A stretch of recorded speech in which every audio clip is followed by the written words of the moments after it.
जमाना कदीम में किसी रियासत पर एक बादशाह हुकूमत करता था। वो बादशाह एक अच्छा और नेक दिल इंसान था, लेकिन ज्यादा अक्लमंद न था। इसीलिए उसे हमेशा होशियार और समझदार लोगों की तलाश रहती थी, ताकि उसकी रियाया बेहतर हो और मुल्क तरक्की करके दुश्मनों को अपना गुलाम बना सके। बादशाह की अपनी मौजूदा रियाया भी उसे कुछ खास कारामद महसूस न होती थी। वो लोग सिर्फ मशवरे देते थे और उसके बदले तनख्वाहें वसूल करते थे, मगर उनके मशवरों में वो तासीर न थी जो बादशाह चाहता था।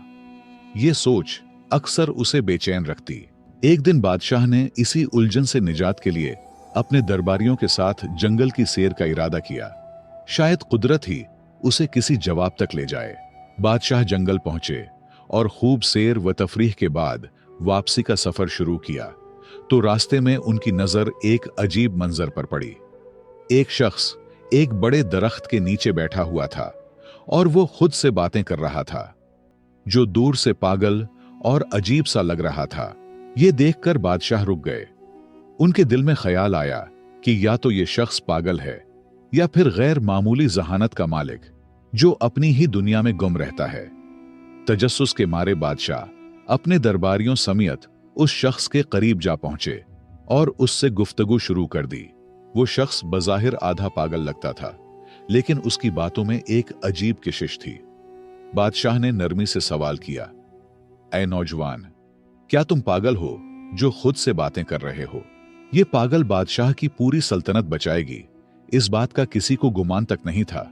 लिहाजा पागल शख्स ने मुस्कुराकर जवाब दिया, पागल तुम हो और तुम्हारा सारा रियाया। मैं तो बिल्कुल ठीक हूं। मैं तो सिर्फ ये चाहता हूं कि इस जंगल को काटकर यहां शानदार महल्लात तामीर किए जाएं और उन महल्लात का बादशाह मैं खुद बनूं। उसकी बात में अजीब एतमाद और बेबाकी थी, जो किसी आम पागल के बस की बात न लगती थी। बादशाह और दरबारी उसके जवाब पर हैरान रह गए, क्योंकि ऐसे जुमले या तो किसी दीवाने के होते हैं या फिर किसी ऐसे शख्स के जो दलेर और गैर मामूली जहानत का मालिक हो। बादशाह कुछ देर तक खामोशी से उसे देखता रहा, फिर दरबारियों से उस शख्स के बारे में मशवरा किया, तो उनके अंदर छिपे लालच ने फौरन सर उठा लिया। वो आपस में चुपके चुपके बातें करने लगे। किसी के दिल में यह खदशा था कि अगर यह शख्स बादशाह का मुशीर खास बन गया तो हम उसके ताबे बन जाएंगे और हमारी अहमियत भी कम हो जाएगी। धीमे से एक दरबारी ने कहा, यह खतरा है, कहीं ऐसा ना हो कि यह हम सब पर हावी हो जाए। दूसरे ने जल्दी से बोला, नहीं, यह तो आधे से ज्यादा पागल है। होशियारी की तो इससे बिल्कुल उम्मीद न रखनी चाहिए। लिहाजा बादशाह को कहे कि उसे अपने साथ ले जाए। दरबारियों का मानना था कि यह शख्स हमारा क्या बिगाड़ लेगा, लेकिन खुदा को कुछ और ही मंजूर था। बिलाखिर दरबारियों ने बादशाह को यह मशवरा दिया कि उसे महल ले जाया जाए। अगर बहादुर निकला तो काम आएगा, और अगर वाकई पागल हुआ तो उसे बाद में छोड़ देंगे।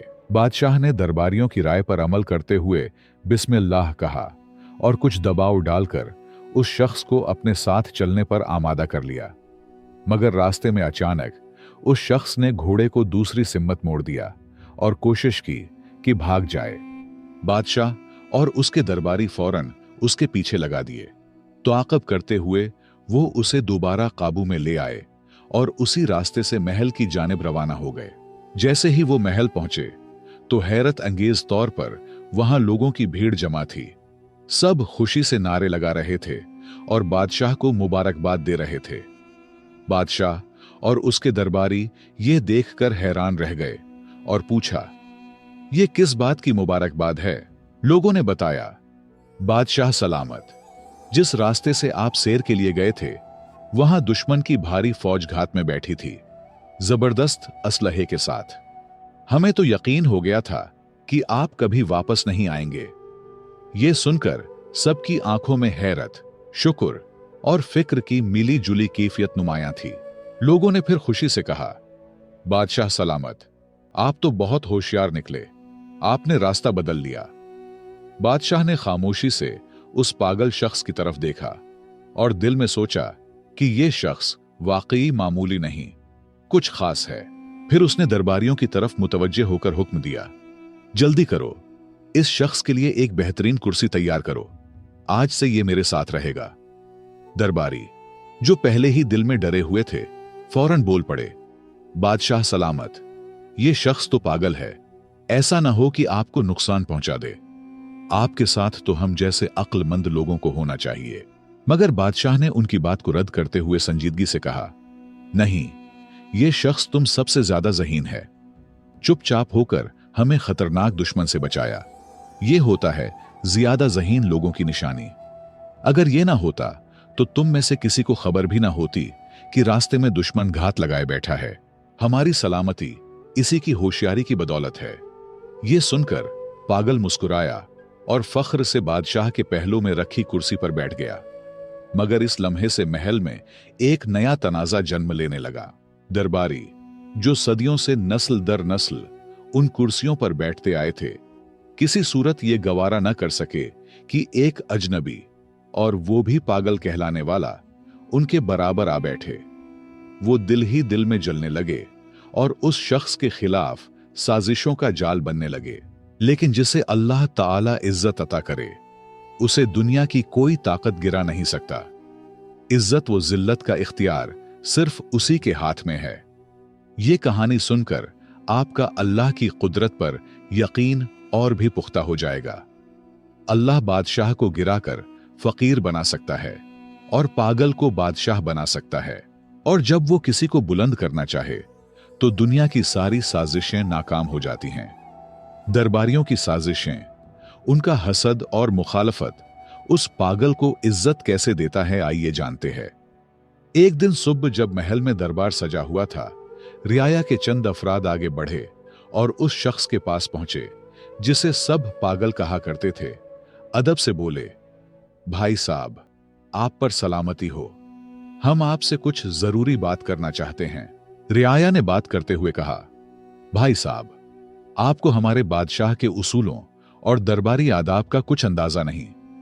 हम तो बस ये चाहते हैं कि आप किसी गलत फहमी में कोई ऐसा कदम न उठा लें जिसकी वजह से आपको सजा भुगतनी पड़े। पागल ने हैरत से कहा, क्या मतलब, मुझे सजा मिलेगी? मैंने तो कभी नहीं कहा था कि मुझे यहां महल लाया जाए। यह कैसी मुसीबत है, मुझे वापस ले चलो। उसकी बात सुनते ही रियाया के चेहरे पर एक हल्की सी खुशी की लहर दौड़ गई। उन्हें लगा कि उनकी चाल कामयाब हो रही है, लेकिन बादशाह की डर से उसे डराकर महल से निकाल नहीं सकता, बल्कि नरमी से अपनी बात मनवाने की कोशिश करते हुए बोले, भाई साहब, आपको अंदाजा नहीं है कि अगर आप हमारी बात मानेंगे तो आपको क्या कुछ मिल सकता है। पागल, जो सजा के लफ्ज से वैसे ही खौफजदा था, फौरन घबराकर बोला, ठीक है, बताओ क्या करना है।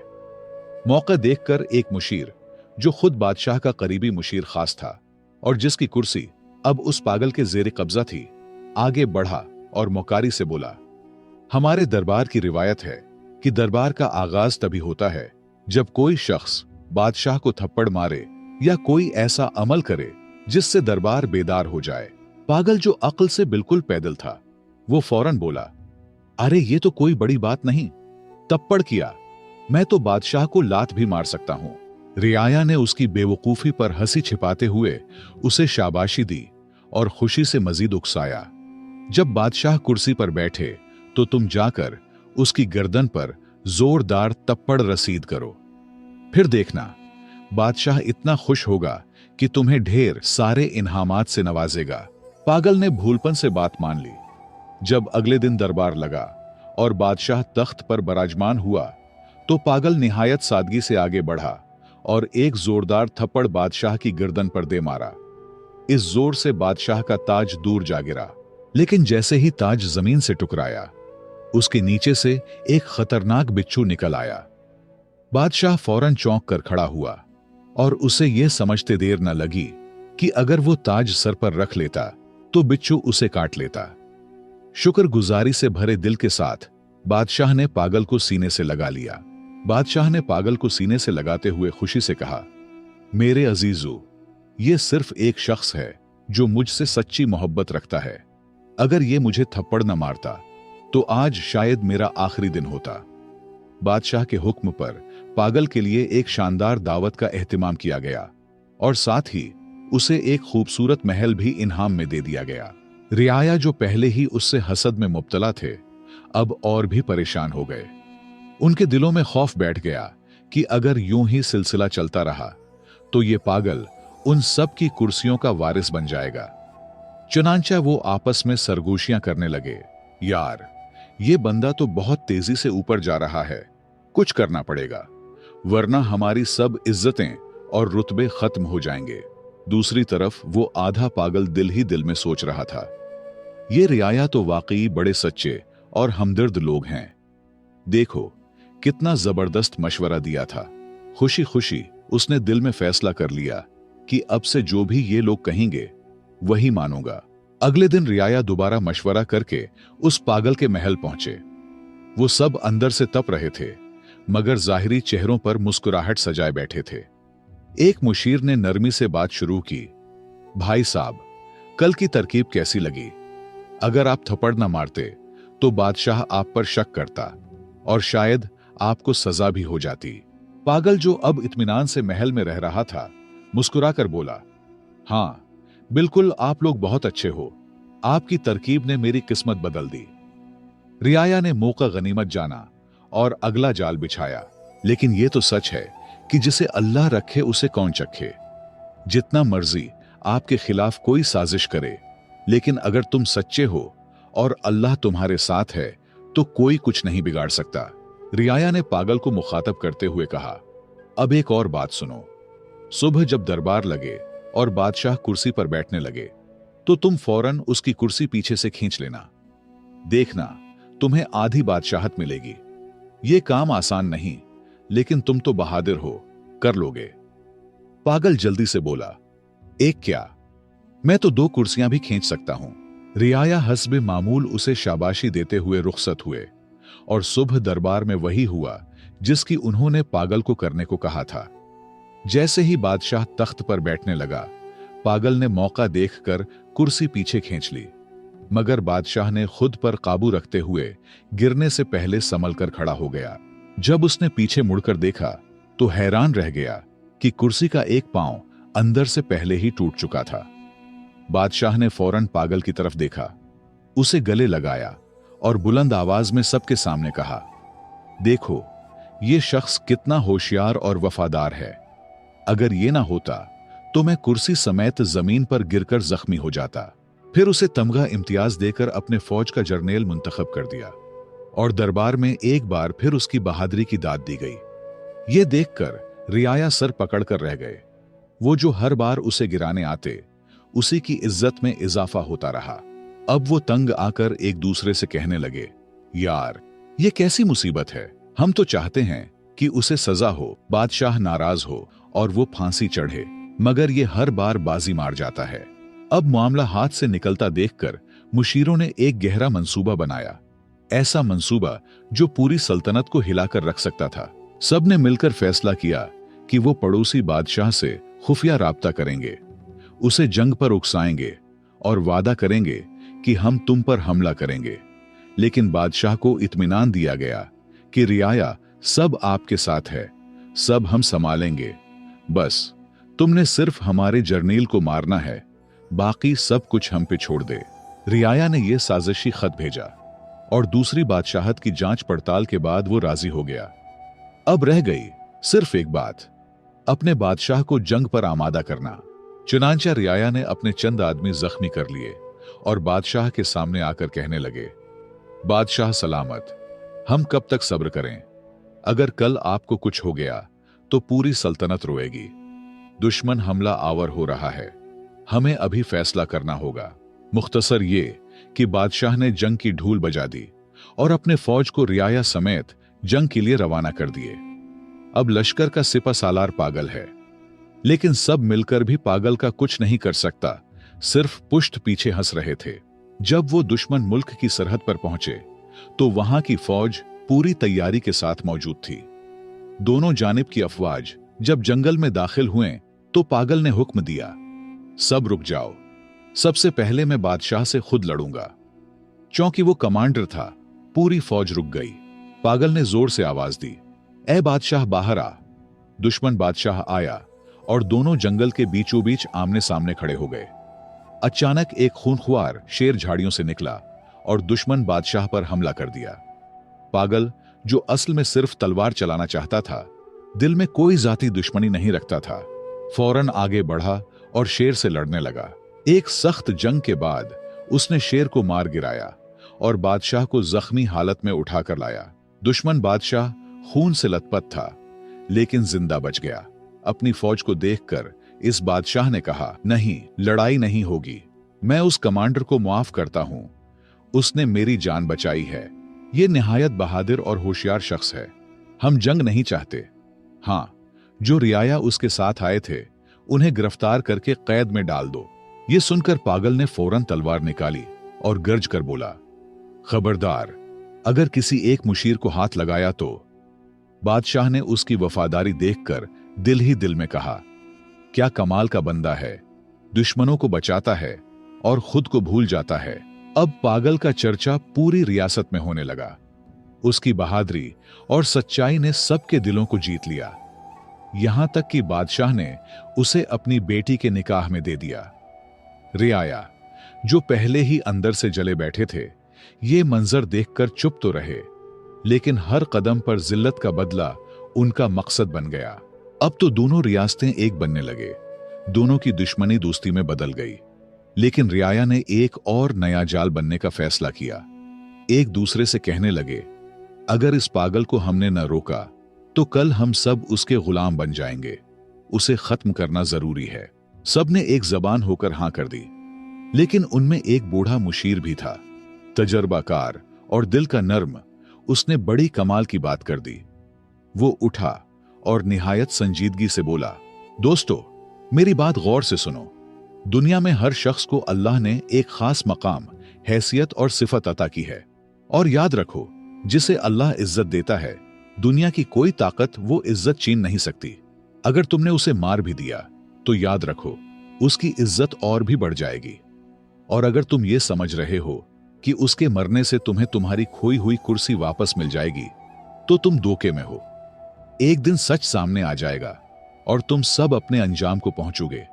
लिहाजा अल्लाह की रजा पर रजा हो जाओ, इसी में हमारे लिए बेहतरी है। उसने सांस लिया और फिर नरमी से कहा, तुम सब सिर्फ एक बात समझ लो, वो बज़ाहिर पागल है, लेकिन अल्लाह ने उसे एक नायाब सिफत अता की है, किस्मत। अगर पूरी रियासत भी उसके खिलाफ हो जाए तो वो अकेला ही जीत जाएगा। लिहाजा उससे उलझने के बजाय खुद सच्चाई इख्तियार करो। सारे रियाया ने अपने हसद पर तौबा किया और कुछ वक्त बाद पागल वफात हुआ और रियाया फिर से अपने रुतबों पर फायज हुए।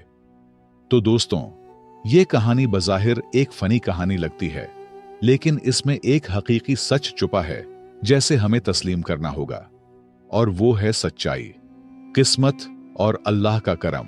हमें भी कभी किसी से हसद नहीं करना चाहिए, क्योंकि अगर कोई किसी ओहदे या रुतबे पर फायज है और कामयाब हुआ है तो वो उनकी मेहनत का सिला हो सकता है, उसकी अच्छी किस्मत हो सकती है, या उसमें ऐसे सिफात हो सकते हैं जिसकी वजह से अल्लाह ने उसे वो इज्जत दी है। कोशिश करे वो सिफात अपनाए, मेहनत करे, सच्चाई इख्तियार करे, शायद वही इज्जत तुम्हें भी मिले। लेकिन हसद न करे। तारीख इस बात का गवाह है, मुनाफिक लोग और हसद करने वाले कभी कामयाब नहीं होते। हमेशा मैदान सच्चे लोगों का ही होता है। मुझे उम्मीद है आपने इस कहानी से बहुत कुछ सीखा होगा। हमारे चैनल पर बेहतरीन और सबक आमोज कहानियां मौजूद है। अगर आपको पसंद है तो उसे लाजमी देखें। अगर आपको यह कहानी पसंद आई हो तो लाइक करें, कमेंट में अपनी राय जरूर दें, और मजीद ऐसी दिलचस्प वो सबक आमोज कहानियों के लिए हमारे चैनल को सब्सक्राइब करके घंटी को दबाना न भूलें। आपकी हिमायत का शुक्रिया।